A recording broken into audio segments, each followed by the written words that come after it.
Perkenalkan, nama saya Fitriana Persembering. Nama saya Anggrek Febriani Manihuruk. Nama saya Novia Pranginangi. Saya Delvi Desriani Supayung. Nama saya Novita Tiana Siaga. Saya Brian Pranginangin. Saya Fitri Monte. Kingdom Plantae atau kerajaan tumbuhan merupakan salah satu organisme eukariotik multiseluler yang memiliki dinding sel dan klorofil. Klorofil yaitu zat hijau dan yang berperan pada proses fotosintesis, sehingga tumbuhan mampu membuat makanannya sendiri. Proses fotosintesis dapat terjadi dengan adanya bantuan dari sinar matahari. Karena tumbuhan mampu membuat makanannya sendiri, maka tumbuhan dikelompokkan ke dalam organisme autrof. Ciri-ciri umum Kingdom Plantae. 1. Mempunyai klorofil yang berfungsi untuk proses fotosintesis. 2. Bersifat autrof karena melakukan fotosintesis. 3. Melakukan dinding sel yang tersusun dari selusa. 4. Merupakan organisme eukariotik multiseluler. 5. Dapat menyimpan cadangan makanan dalam bentuk amelium atau pati. 7. Mengalami pergiliran keturunan pada siklus hidupnya. Berdasarkan ada tidaknya pembuluh Kingdom Plantae dibagi menjadi 2, yaitu 1. Tumbuhan pembuluh atau terdiri atas golongan lumut. 2. Tumbuhan tidak berpembuluh atau terdiri atas golongan tumbuhan paku dan tumbuhan berbiji. Klasifikasi Plantae berperkembangbiakan. Karakteristik Plantae ada 2, yaitu Cryptogamia dan Phanerogamia. Cryptogamia berasal dari kata crypto atau gamos, tersembunyi, dan Cryptogamia berkembang biak dengan menghasilkan spora. Spora adalah ukuran kecil dan sulit diamati secara langsung. Phanerogamia berasal dari kata phaneros atau gemos, yang artinya tampak atau terlihat dari kawin. Berdasarkan tidaknya pembuluh angkut atau jaringan pengangkut dibagi menjadi 2, yaitu Atraiophyta dan Theriophyta. Atraiophyta adalah tidak memiliki jaringan pengangkut atau pembuluh angkut atau silim atau floem. Contoh, Bryophyta atau pembuluh lumut. Theriophyta adalah memiliki pembuluh angkut atau jaringan pengangkut atau floem dan silim. Habitat tumbuhan. 1. Lingkungan kering dengan ciri-cirinya. 1. Minum air dari kelembapan. 2. Kering panas atau kering bersalju. 3. Disebut tumbuhan xerophyte, di mana xerophyte ini berasal dari kata xeros atau kering, dengan contoh nanas, kaktus, lidah buaya. 2. Lingkungan tidak terlalu kering dan tidak terlalu berair. 1. Yang disebut tumbuhan mesophyte, contoh mangga, rambutan, durian, dan jeruk. 3. Lingkungan kelembapan tinggi yang disebut tumbuhan nigrophyte, contoh tumbuhan lumut dan tumbuhan paku.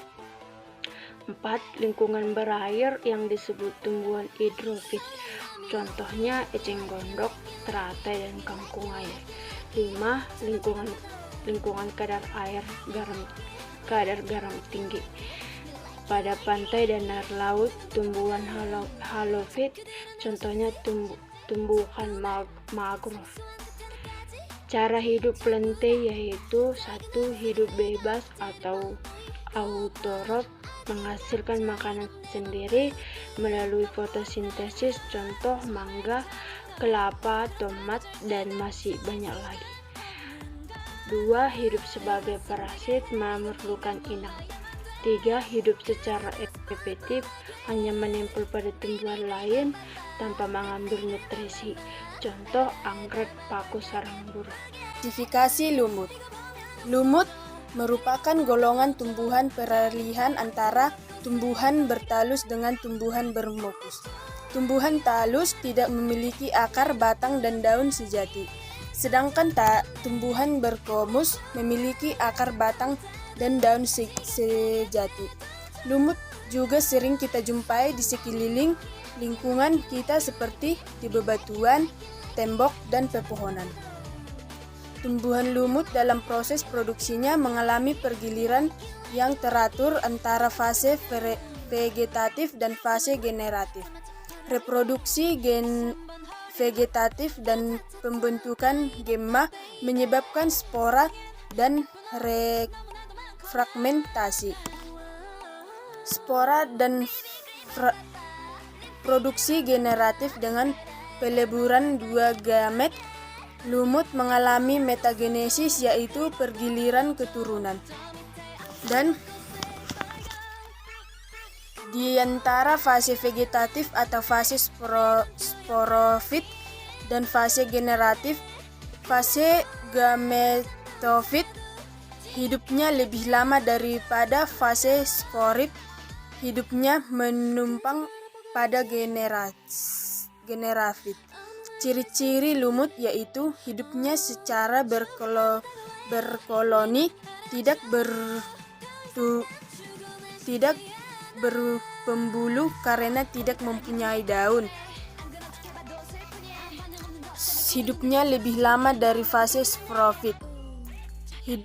Habitatnya berada di tempat lembab dan berlindung dari cahaya.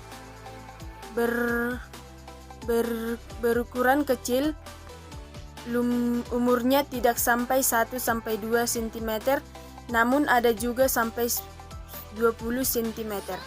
Berwarna hijau karena mengandung klorofil sehingga bisa melakukan fotosintesis.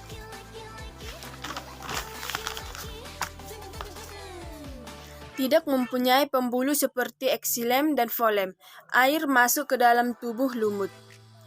Multiseluler, dinding sel terdiri atas selulosa, mengalami motoksigenesis, dan lain-lain. Struktur lumut: sporofit atau menghasilkan spora, gamestrofit atau menghasilkan gamet. Sporangilium, seta. Tanaman paku. Tanaman paku merupakan jenis tanaman yang banyak digemari oleh masyarakat, sehingga budidayanya sendiri juga sangat menjanjikan untuk dijalani. Dan inilah jenis-jenis tanaman paku. Yang pertama, paku purba. Tanaman paku purba adalah salah satu jenis tanaman paku yang sangat sederhana. Karena susunan atau strukturnya, tanaman ini dapat dikatakan cukup sederhana. Tanaman paku purba ini hanya berupa ranting dan bersabang-cabang tanpa daun dan akar. Yang kedua, paku ekor kuda. Paku ekor kuda adalah tumbuhan paku yang menyukai di tempat lembab dan tumbuh di dataran tinggi. Paku ekor kuda mempunyai daun-daun kecil. Bentuk daunnya melingkar dan berbentuk seperti sisik. Yang ketiga, paku kawat. Paku kawat adalah tumbuhan paku yang menghasilkan dua jenis spora. Tumbuhan ini biasanya disebut juga paku rambut karena memiliki daun yang kecil menyerupai rambut. Yang keempat, paku ekor tumbuhan. Paku ekor tumbuhan ini tumbuh di daerah tropis. Yang kelima, tumbuhan pakis. Tumbuhan pakis adalah tumbuhan paku sejati yang disebut tumbuhan pakis. Tumbuhan ini dapat hidup di daerah tropis, dapat juga hidup di daerah subtropis. Tumbuhan paku ini berdaun lebih besar dari tumbuhan lainnya. Selanjutnya saya akan menjelaskan mengenai metagenesis. Metagenesis adalah pergantian keturunan pada tumbuhan paku yang memiliki dua fase, yaitu satu, fase genetik atau fase protalium yang dilambangkan dengan N. Yang kedua, fase sporofit, tumbuhan paku yang dilambangkan dengan 2N. Ini saya akan menjelaskan tumbuhan berbiji terbuka atau gimnospermae Angiospermae atau Magnolophyta. Biji atau bakal biji selalu terlindungi penuh oleh bakal buah hingga tidak terlihat dalam luar. Pada Geospermae, biji terekspos langsir atau terletak di antara daun-daun menyusun Astrobulus atau kunjung. Saya akan menjelaskan tentang Angiospermae atau tumbuhan berbiji tertutup. Ciri-ciri subdivisi Angiospermae yaitu alat reproduksi bunga. Ada dua kelas, yaitu monokotil dan dikotil. Perbedaan monokotil dan dikotil antara lain yaitu akar. Monokotil memiliki akar serabut, sedangkan dikotil memiliki akar tunggal berkas pembuluh. Monokotil memiliki kolateral tertutup, sedangkan dikotil memiliki kolateral terbuka. Tulang daun. Monokotil memiliki tulang daun sejajar, sedangkan dikotil memiliki tulang daun menjari atau menyirip. Jumlah bunga. Monokotil memiliki jumlah bunga kelipatan 3, sedangkan dikotil memiliki jumlah bunga kelipatan 4/5. Jumlah kotiledon. Monokotil memiliki jumlah kotiledon 1 buah, sedangkan dikotil memiliki jumlah kotiledon 2 buah. Keberadaan kambium. Monokotil tidak memiliki keberadaan kambium, sedangkan dikotil memiliki keberadaan kambium. Contoh tumbuhan Angiospermae yaitu kentang, bunga merak, bunga sepatu, mawar, dan bunga matahari. Manfaat Angiospermae ini adalah sebagai bahan makanan, bahan bangunan, dan juga bahan industri.